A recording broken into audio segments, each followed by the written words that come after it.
Neemias, capítulo 6, versículo 15.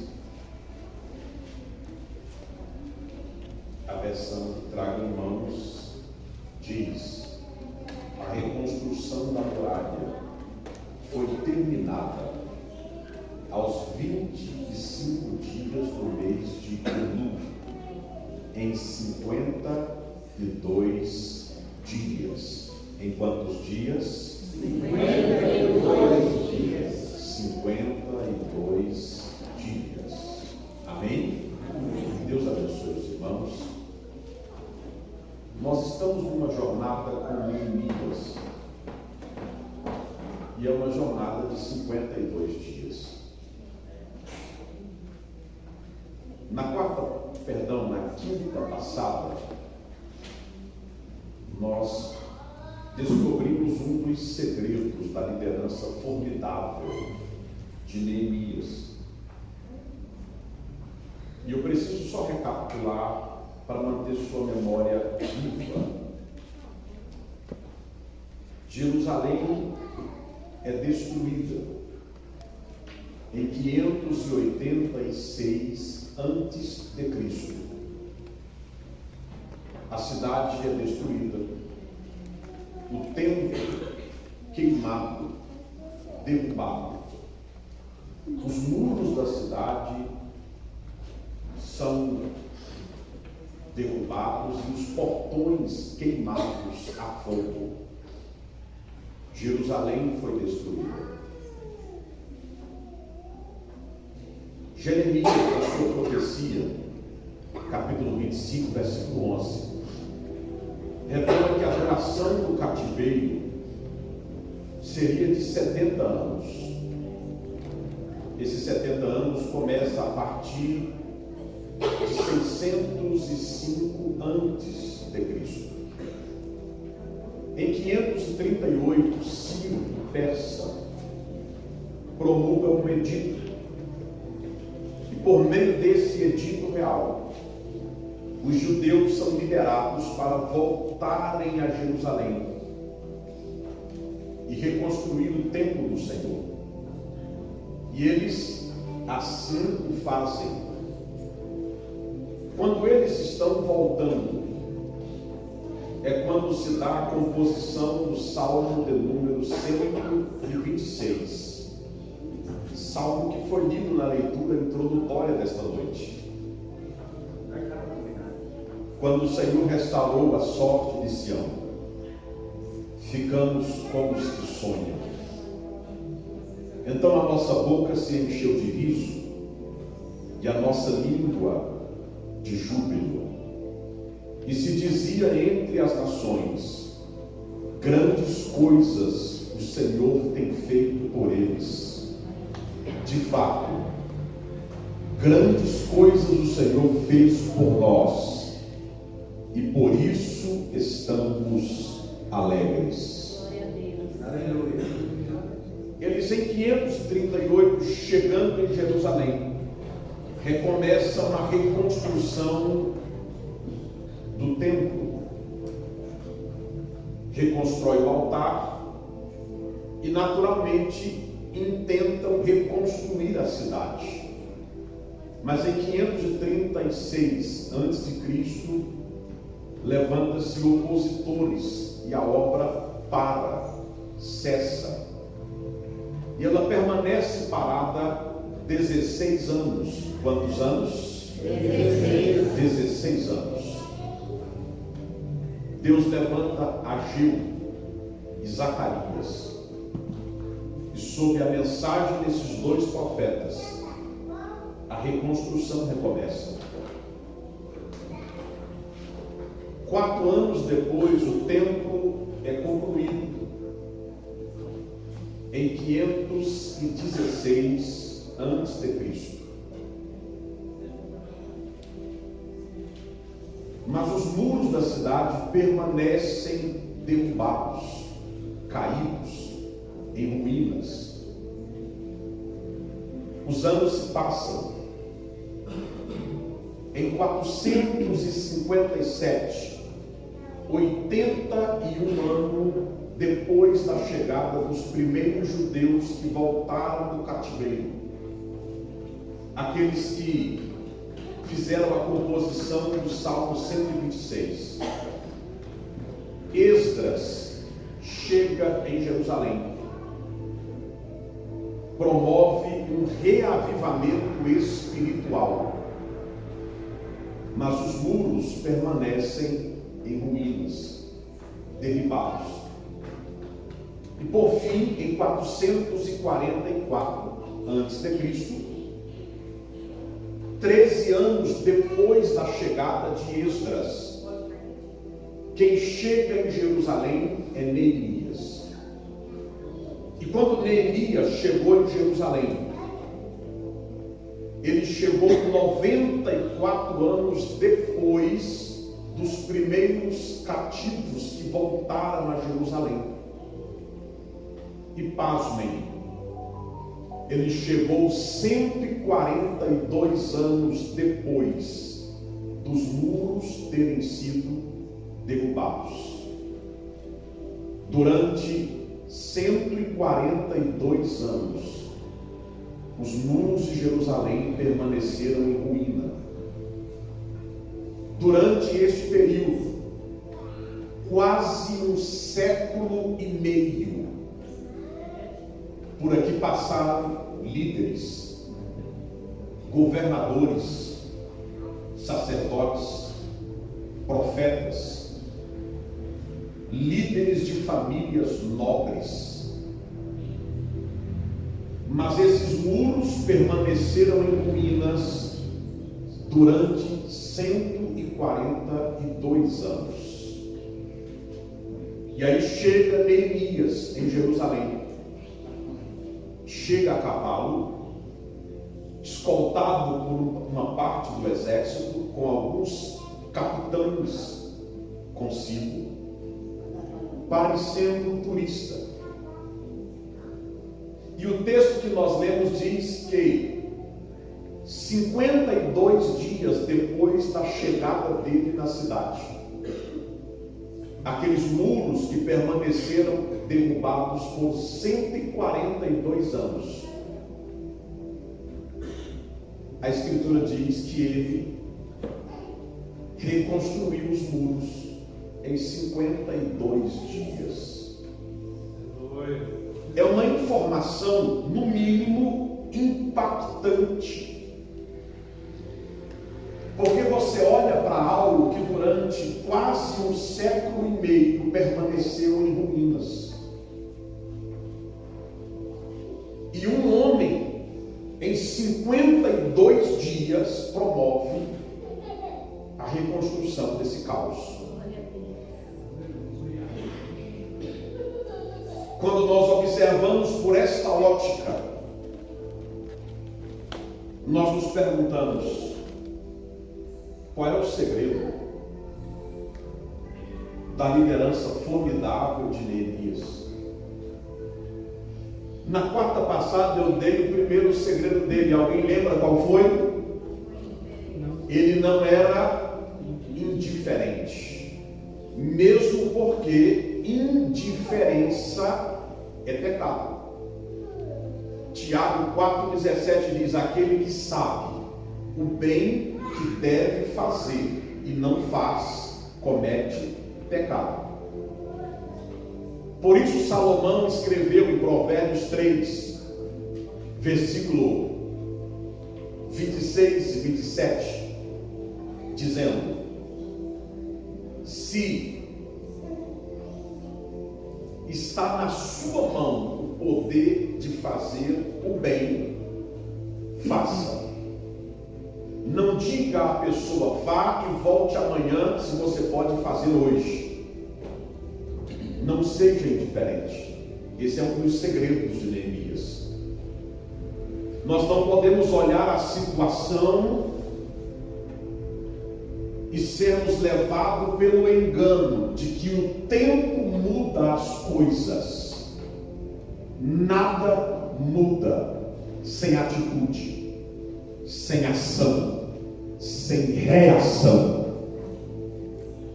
O segundo segredo de Neemias da sua liderança formidável era a sua dependência total de Deus. Neemias aprendeu a depender totalmente de Deus. Toda criança, quando está aprendendo a andar, ela se levanta, fica encostada no móvel da casa, tentando manter o equilíbrio. Aí o pai e a mãe passam, a criança estende a mão, pedindo ajuda. O pai e a mãe pegando a mãozinha e ele fica dando aqueles passos que todo mundo que é pai e mãe sabe como funciona. E toda vez que ele vê o pai ou a mãe passar, ele estende a mão.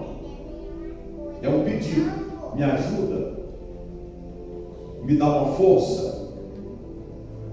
Só que quando a criança aprende a dar os primeiros passos sozinha, ela se sente autossuficiente. Como ela se sente? Autossuficiente. Aí ela se levanta, às vezes está encostada aqui dando um tempo, o pai ou a mãe passa. Aí é o pai ou a mãe que estende a mão. Aí a criança faz assim, ó, quer mais não. Porque ela agora se acha autossuficiente. Isso é natural do ser humano. Nós começamos a jornada dependendo de Deus em tudo e para tudo. Quando iniciamos a nossa jornada, tem gente que até para beber água, ele pergunta: Senhor, posso beber? E aí você não sentiu nada, ele põe a água de volta lá e diz: o que foi? É porque Deus ainda não falou nada. Só que com o passar dos dias, nós sentimos que nos tornamos experientes. E ao nos tornarmos experientes, nos tornamos autossuficientes e deixamos de consultar a Deus e depender dele. Porque agora, como somos experientes, confiamos no nosso próprio entendimento. Não se preocupe, eu já entendi a situação, eu conheço esse problema. E aí Salomão, Provérbios 3, versículo 5, nos dá um conselho. Olha o que diz Salomão, Provérbios 3, 5: confie no Senhor de todo o seu coração e não se apoie no seu próprio entendimento. Confie no Senhor de todo o seu coração e não se apoie no seu próprio entendimento. Todas as vezes que nós confiamos no nosso próprio julgamento, geralmente ficamos frustrados depois. Toda vez que agimos por nossa própria conta, geralmente nos arrependemos depois. Aí Salomão diz: não se apoie no seu próprio entendimento. Ainda que você tenha certeza de que entendeu a situação, ele diz: confia no Senhor. Olha o que diz o versículo 6: reconheça o Senhor em todos os seus caminhos, e Ele endireitará as tuas veredas.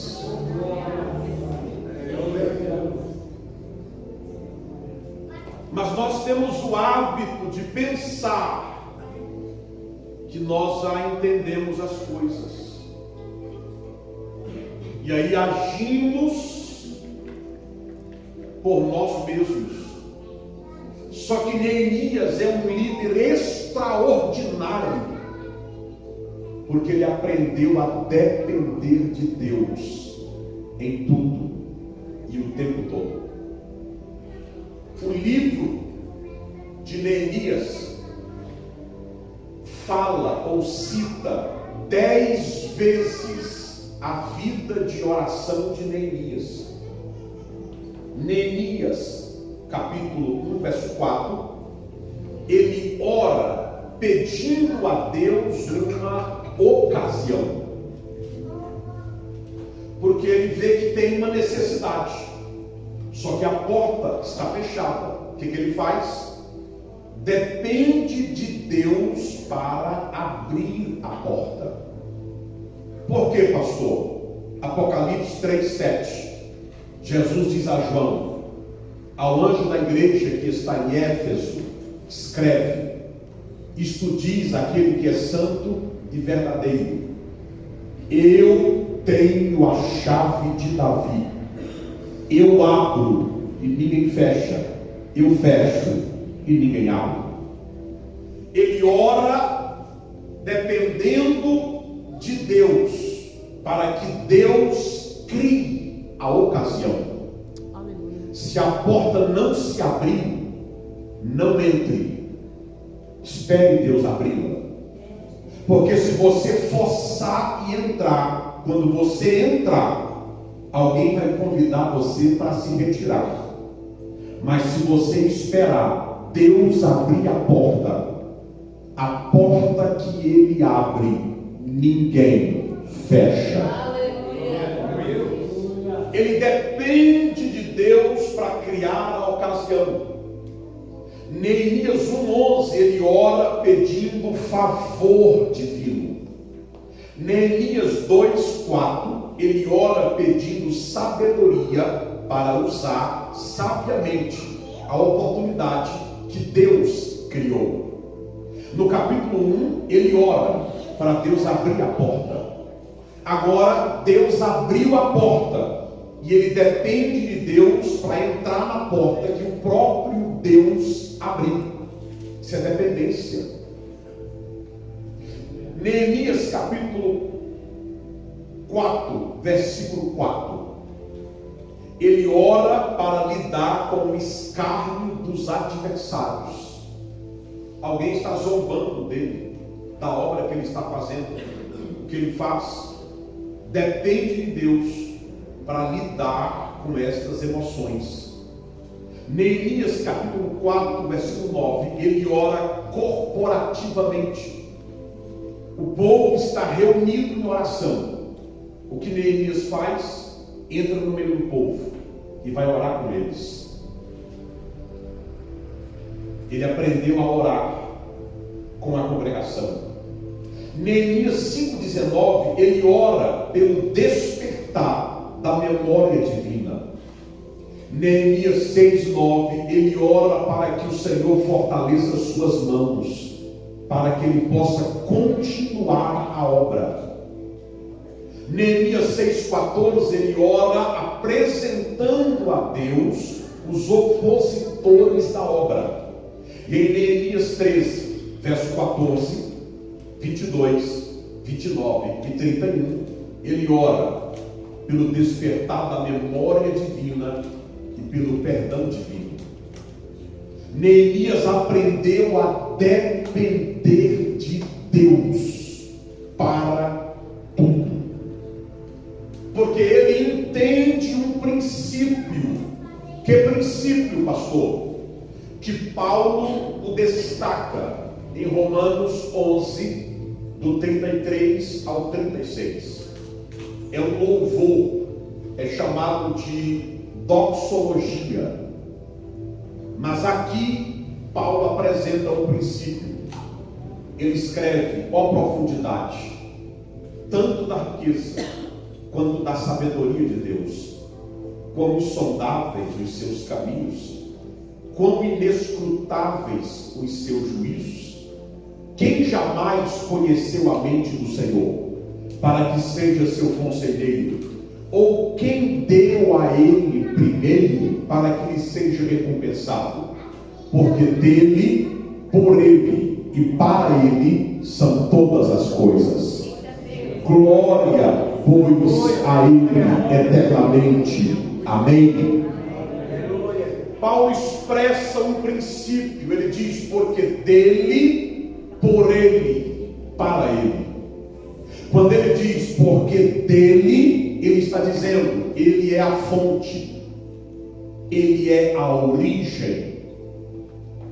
É por isso que a revelação bíblica começa dizendo: no princípio criou Deus os céus e a terra. O escritor está dizendo, ele é a fonte, ele é a origem. João 1,3: tudo foi feito por meio dele, e sem ele nada do que foi feito se fez. Ele é a fonte de todas as coisas, a origem de todas as coisas. E nós entendemos esta verdade. É por isso que nós recorremos a ele, como ele é a fonte. Em Mateus 7,7, Jesus estabelece um princípio. Jesus diz: pedi e dá-se-vos-á, buscai e achareis, batei e abrir-se-vos-á. Verso 8: porque todo que pede, recebe. Quem pede, o quê? Recebe. O que busca e o que bate, se abre. É o princípio. Nós reconhecemos que ele é a fonte, então recorremos a ele para receber dele. E Jesus diz: quem pede, recebe. E nós queremos às vezes desfrutar o que nós recebemos dele com nossas próprias forças, com nosso próprio intelecto, com nosso próprio entendimento e com a nossa própria sabedoria. Resultado: frustração.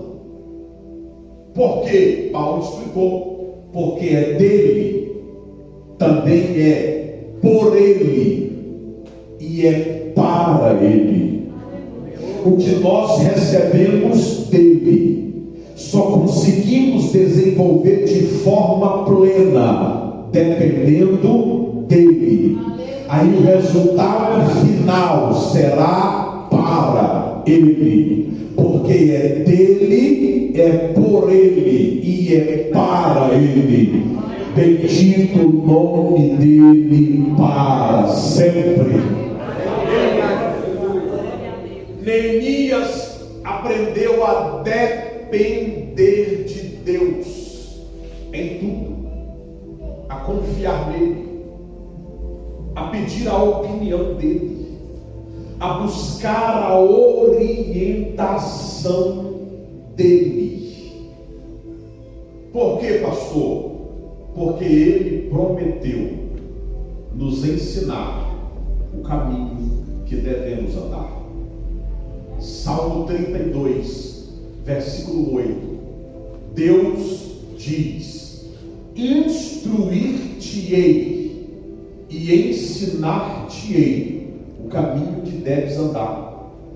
Eu te guiarei com os meus olhos. Que promessa bendita, meus irmãos. Sermos instruídos pelo Senhor, sermos ensinados pelo Senhor. Olha o que ele prometeu. Ele disse: eu te guiarei com os meus olhos. Deus está dizendo: se você depender de mim, eu vou fazer você ver como eu vejo, entender como eu entendo, perceber como eu percebo, discernir como eu discerno. Quando nós aprendemos a depender de Deus, não somos mais enganados pelo inimigo. Quando aprendemos a depender de Deus, não seremos mais ludibriados pelo adversário. Meu irmão serviu o quartel e ele tinha um amigo que serviu com ele. E o amigo tinha uma queixa, porque o pai dele tinha uma fazenda em Goiânia. E lá nessa fazenda tinha uma água que à noite, com o silêncio da noite, você conseguia ouvir o som da água passando debaixo do solo. E aí ele disse que o pai dele fez ele e os irmãos dele cavar uma vala 3 quilômetros de distância, para a água passar no curral, o gado beber, depois descia, caía no córrego e ia embora. Aí um dia chegou um moço lá e disse: troca essa fazenda comigo, eu tenho outra fazenda no estado do Tocantins. E ele disse para o moço: não, eu tenho 150 cabeças de gado aqui. O rapaz falou: lá tem mais 100. Pega as suas 150, leva. Eu troco uma fazenda na outra e você pode levar o seu gado. Aí ele disse que o pai trocou uma fazenda na outra, levou o gado para lá, para o Tocantins. O cidadão que comprou a fazenda aqui cercou a reserva ambiental que tinha dentro da fazenda e criou uma fábrica de água mineral. E aquela água que o pai dele só conseguia ver utilidade para o gado beber, o moço começou a vender para o Brasil e para o mundo todo. Hoje ele é milionário vendendo água. E ele disse para o meu irmão: e meu pai está lá no Tocantins, enfiado naquela fazenda seca, quente, porque ele estava em cima da riqueza, mas não conseguia enxergar. Quando nós dependemos de Deus, Ele diz: eu te guiarei com os meus olhos. Você vai enxergar da forma que eu enxergo. Você vai entender da forma que eu entendo. Você vai perceber da forma que eu percebo. E você não será mais enganado.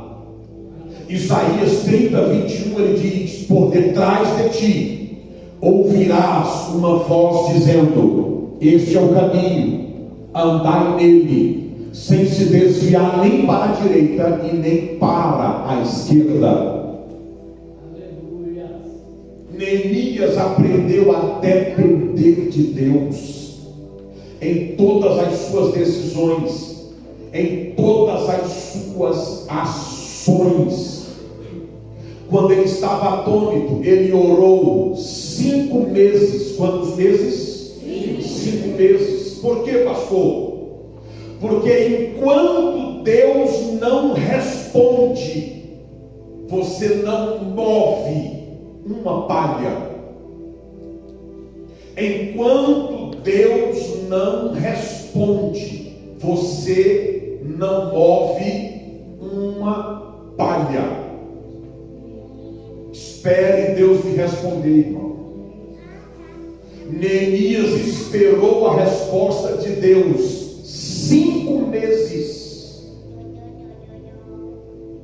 Salmo 46:10: aquietai-vos e sabei que eu sou Deus. Salmo 41, Davi diz: esperei com paciência pelo Senhor, ele se inclinou para mim e ouviu o meu clamor. Se Deus não respondeu, aguarde a resposta. Não faça nada, espere ele falar. Isaías 64:4 diz: porque desde a antiguidade não se viu, com o olho não se percebeu e com o ouvido não se ouviu, Um Deus como o nosso Deus, que trabalha para aqueles que nele esperam. Se Deus não deu a voz de comando, espere, aguarde. O Filho de Deus está no Getsêmani orando. E ele deixa Pedro, Tiago e João e diz: velai comigo. E se distancia dele. Chegando lá, ele diz: Pai, se possível for, passe de mim esse cálice sem que eu beba. Contudo, não seja feito como eu quero, mas como tu queres. Aí ele volta. Os discípulos estão dormindo. Ele desperta os discípulos e diz: velai comigo. Aí ele vai e volta. Lucas diz que um anjo apareceu e o confortava. E ele diz: e ele orava mais intensamente ainda. Porque ele ainda estava esperando a resposta. Aí ele vem e encontra Pedro, Tiago e João fazendo o quê? Dormindo. De novo, acorda eles e diz: velai comigo. A minha alma está profundamente triste até a morte. Aí ele vai, terceira vez. Quando ele volta, encontra eles dormindo de novo. Acorda eles. Parece que eu vejo eles dizendo assim: mestre, deixa com nós agora. Jesus, aquietai-vos. É chegada a minha hora. Na terceira vez, quando ele volta, ele agora já está com a resposta de Deus no coração. Hebreus 9, versículo 14 diz que Jesus, pelo Espírito Eterno, ofereceu-se a si mesmo, imaculado a Deus. Da terceira vez que ele vai, o Espírito vem sobre ele e enche o coração dele de paz. Quando ele levanta, ele já levanta dizendo: é chegada a minha hora. Enquanto Deus não lhe responder, não pare de orar. Enquanto Deus não encheu o seu coração de paz, não pare de orar. Mas quando a resposta chegar, não fique mais parado. Comece a agir. Comece a fazer aquilo que Deus colocou no seu coração. Neemias depende de Deus.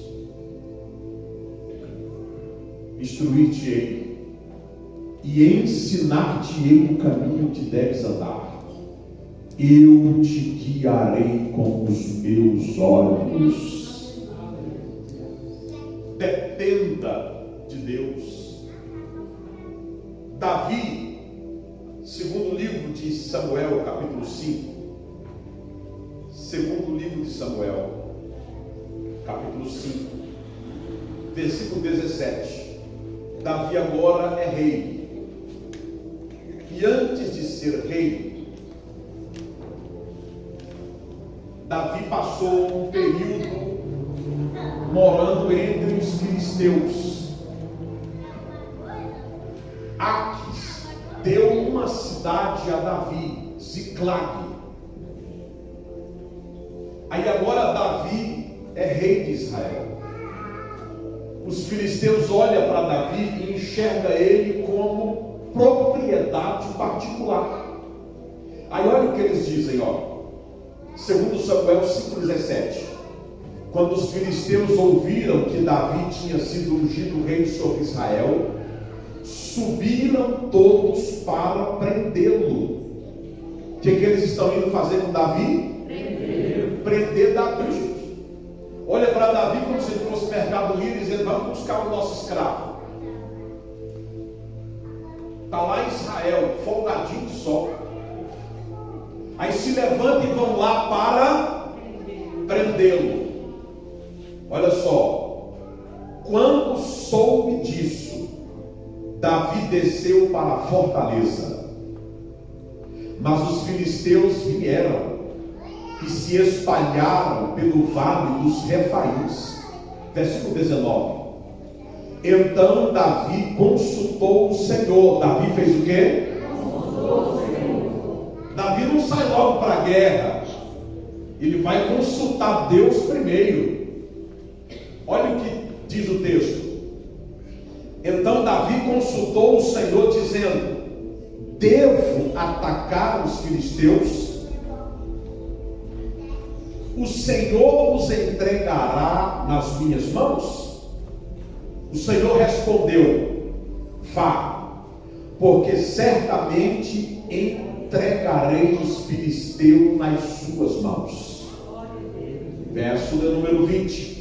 Então Davi foi até Baal-Perazim e os derrotou ali, e disse: o Senhor rompeu as fileiras inimigas diante de mim, como as águas rompem barreiras. Por isso chamou aquele lugar de Baal-Perazim.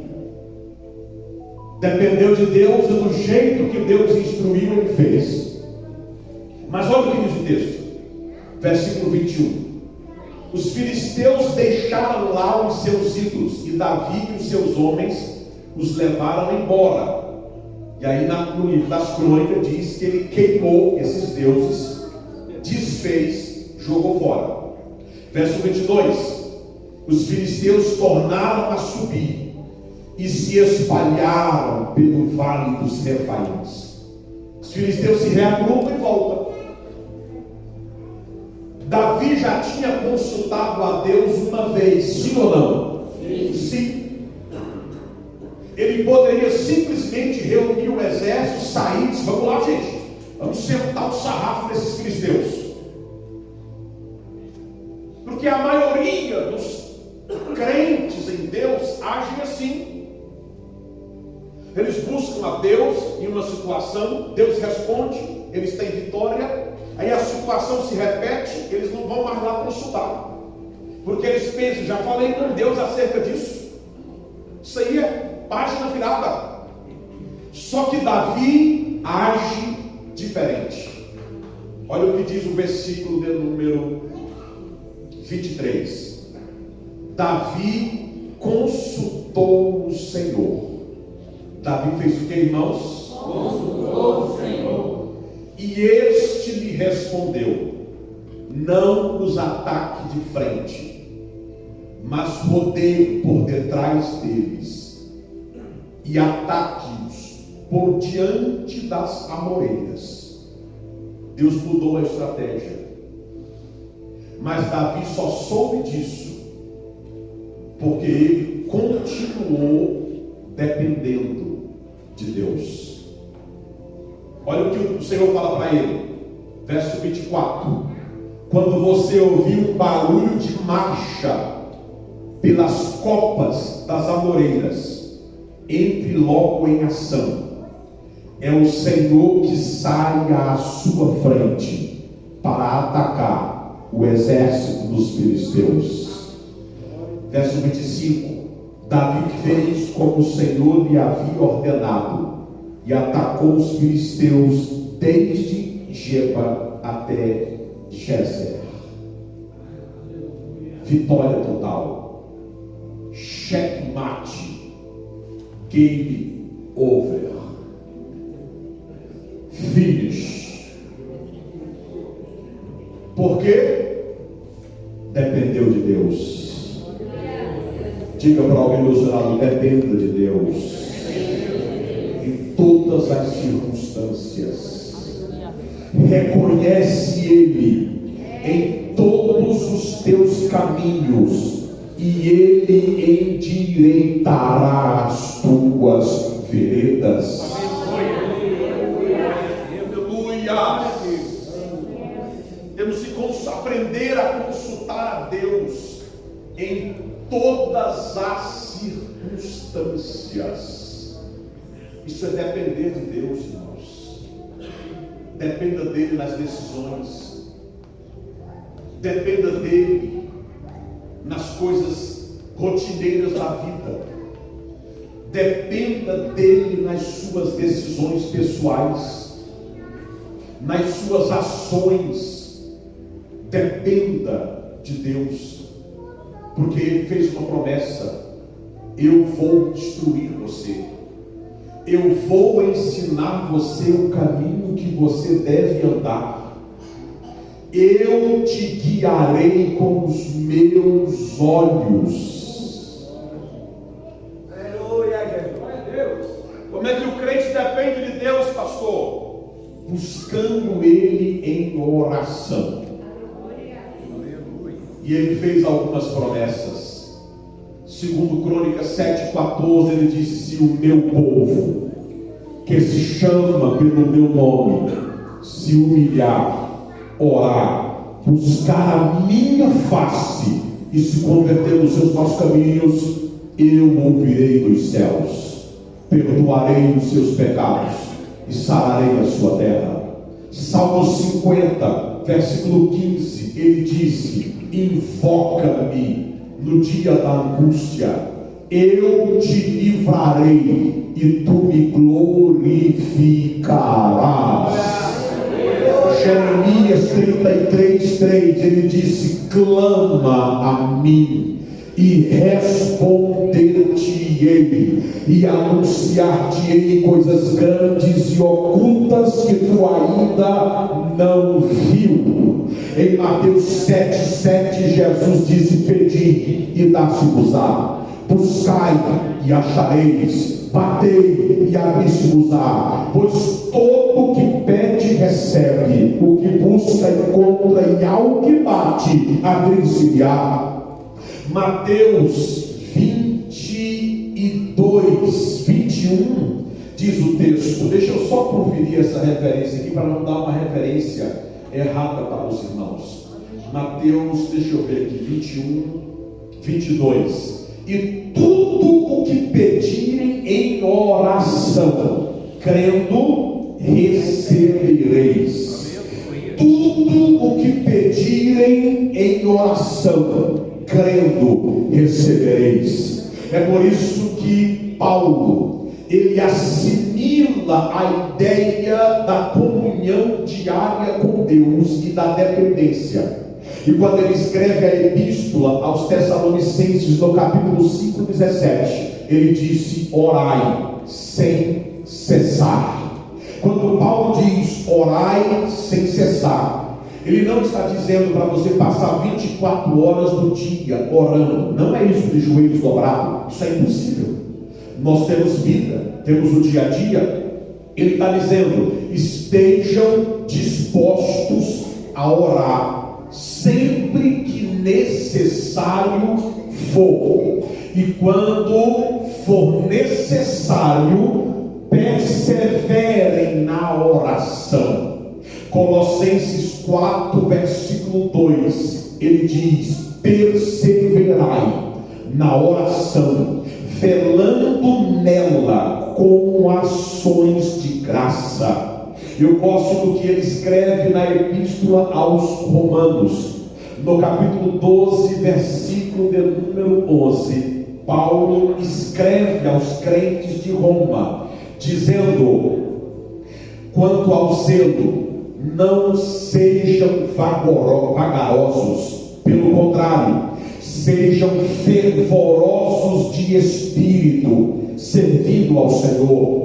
Alegrai-vos na esperança, sejam pacientes na tribulação e perseverai na oração. Quando nós insistimos na oração, quando dependemos de Deus de forma insistente, na hora certa a porta se abre, na hora certa o milagre acontece, na hora certa o céu se manifesta, o Espírito age, o mal retrocede e o milagre acontece. Diga para alguém do seu lado: insista na busca, insista na oração, não pare de orar.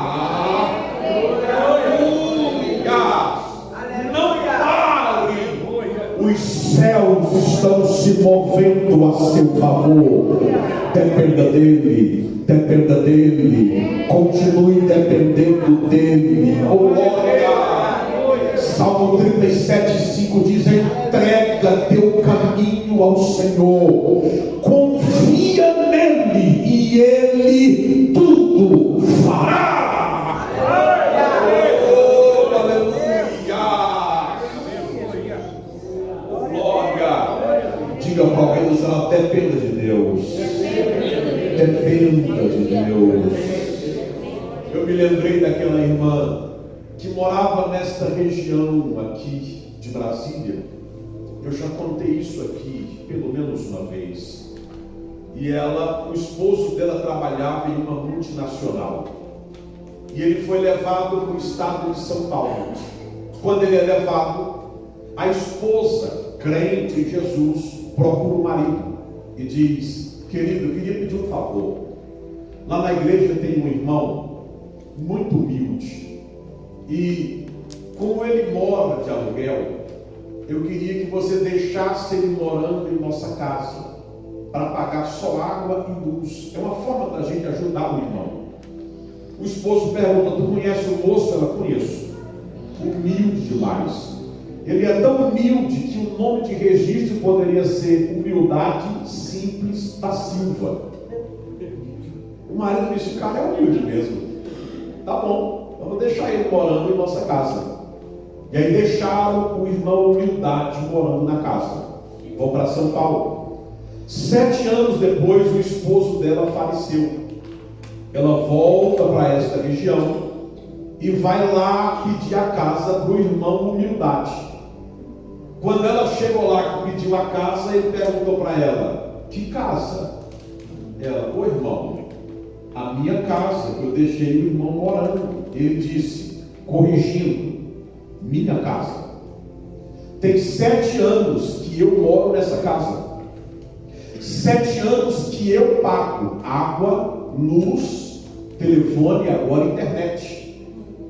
A justiça me dá o direito à casa pelo uso campeão. E aí ele olha para ela e grita com ela e diz: tem mais! Se procurar a justiça, eu acabo contigo. Ela olha para ele e pergunta: irmão, o que aconteceu com você que você mudou tanto? E os meus olhos se abriram. Agora eu tenho visão de águia. Porque algumas coisas e alguns pecados o pessoal hoje chama de visão, de ponto de vista diferente. Mas diante de Deus continua sendo o mesmo pecado, a mesma iniquidade. E ela diz: falou bem, não vou procurar justiça. Não que eu não possa e que não tenho direito. Eu tenho direito e posso.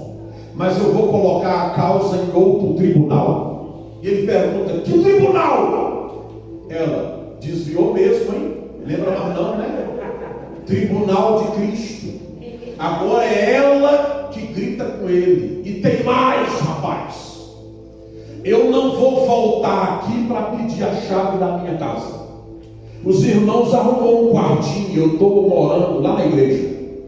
É você que vai passar lá, vai bater palma, eu vou sair fora, e você vai colocar a chave da minha casa na minha mão. E isso vai acontecer em 30 dias. Quantos dias? 30 dias. E aí ela saiu da presença dele, a senhora era bruta, não se dobra por nada. Mas quando saiu de perto dele, já começou a chorar. Jesus tem a dor, tem misericórdia. Porque crente é assim. arruma confusão, depois coloca Jesus na confusão dele. E aí chegou na igreja, correu para a igreja, chegou lá, era de manhã, as irmãs estavam orando no círculo de oração. Ela entrou chorando, dobrou o joelho, contou o caso para as irmãs. Ele disse: irmãs, tem jeito? As irmãs têm. Oração, jejum, jejum, oração. Oração, jejum, jejum, oração. Jejum, oração, oração, jejum. Não tem outro jeito? Não, é esse. Então é esse mesmo. Começou. Primeiro dia. No segundo dia o cara ia trabalhar e passava em frente à igreja e estava: irmã!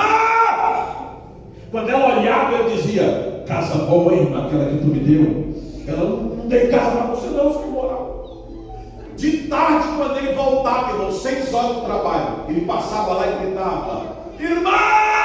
Quando ela olhava, ele dizia: estou voltando para casa. Mas o cara era tão atribulado que o nome dele poderia ser A Grande e o sobrenome Tribulação, porque o cara era a grande tribulação em pessoa, irmãos. Agora imagine isso: um dia, 2, 5, 10, 15, 20, 25, 28, 29. No 30º dia de manhã, ela vinha entrando no templo, ele ia passando. Ela não percebeu ele. Irmã! Ela assustou, que olhou e disse: acabou o prazo, hein? Hoje completou 30 dias. A casa é minha.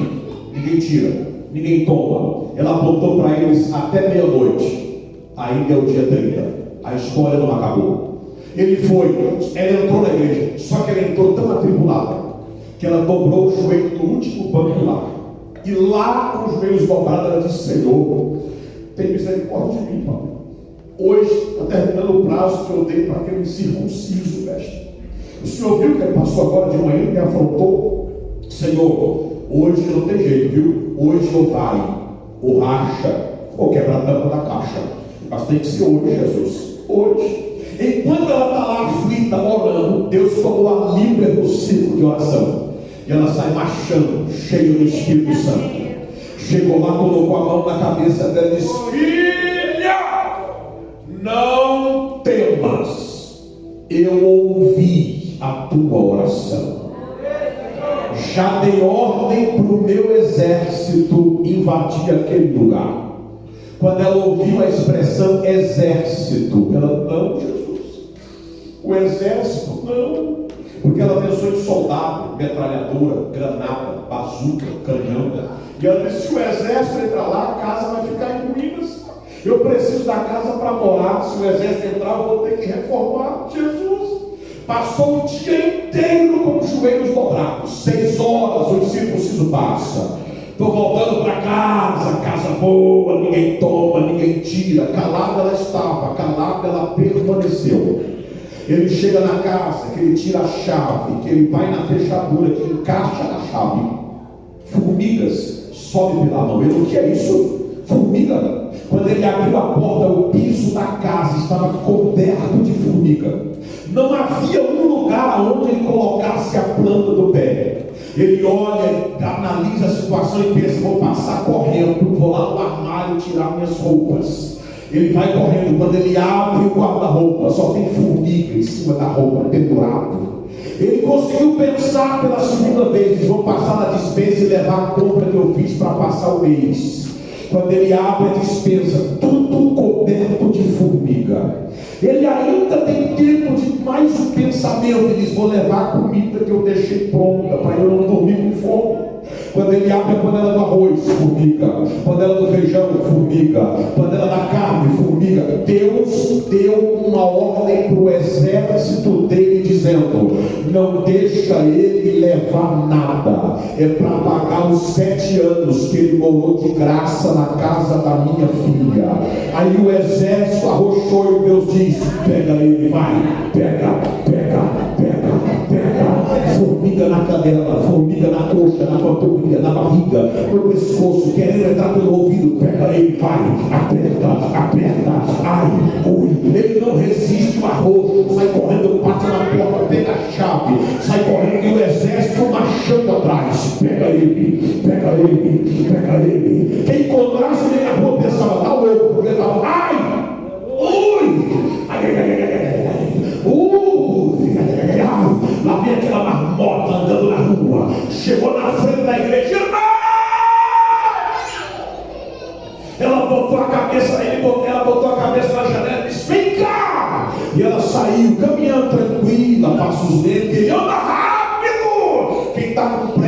você, rapaz, não sou eu, porque o crente sabe a hora da virada de Deus na vida dele.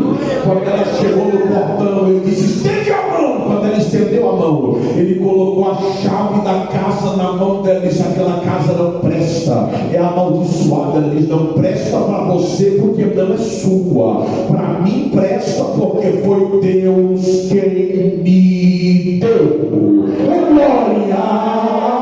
Levante a sua mão em direção aos céus, continua orando, continua buscando, continua pedindo, continua jejuando, porque os céus estão se movendo a seu favor. Você que veio para receber de Deus essa noite pela fé, no nome de Jesus, o Filho do Deus vivo, receba de Deus.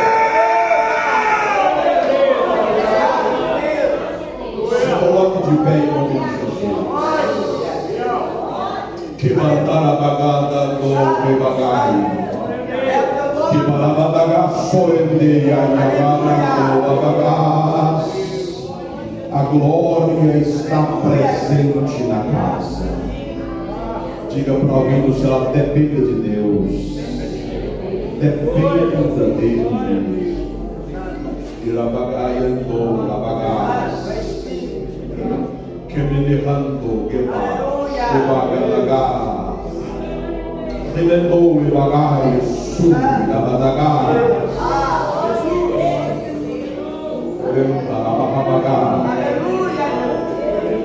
Deus está trabalhando a favor de alguns esta noite.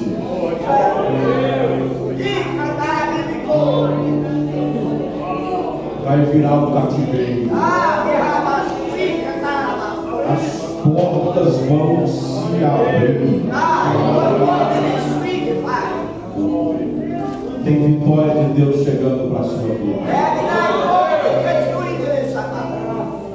Tem mover de Deus sobre você hoje nesse lugar. Esse mover atinge a sua casa. Esse mover atinge a sua família. Os grilhões estão se rompendo. As cadeias estão sendo